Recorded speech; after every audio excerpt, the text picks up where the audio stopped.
अगों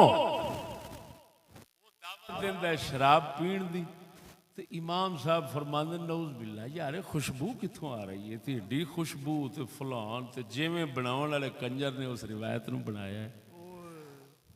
हुण सच्ची दसी एक पासे साबित करना कि इमाम आली मकाम उहदी बैत नहीं कीती ते लड़ाई कीती, दूसरे पासे वो शराब नोशी की दावत देंदा प्याला पेश करता तो इमाम इन्ना भी नहीं आखते मल मुकाला आप, उल्टा कहंदे ने वाह कमाल है एडी खुशबू यार दमिश्क केड़ी थां ते खुशबू तैयार होंदी।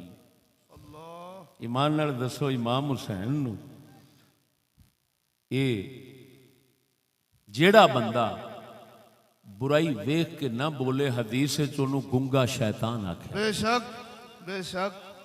ते फिर इमाम हुसैन वर्गा चुप रवे शराब दी दावत सुन के। अल्लाहु अकबर। कुछ तो सोच।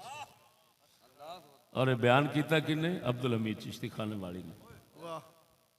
फिर मैं उधर रद्द किया है। अगर ये इमाम हुसैन दी तौहीन नहीं तो होर किनू आखो। कसम उस जात दी करके कहना जिहदे कब्जा कुदरत मेरी जान है वो सच्ची दसिया जी उस वेले शराब बहुती पीवींदी सी या हुण? बोलो तो सही तरह हुण ज्यादा विकदी है या उस वेले?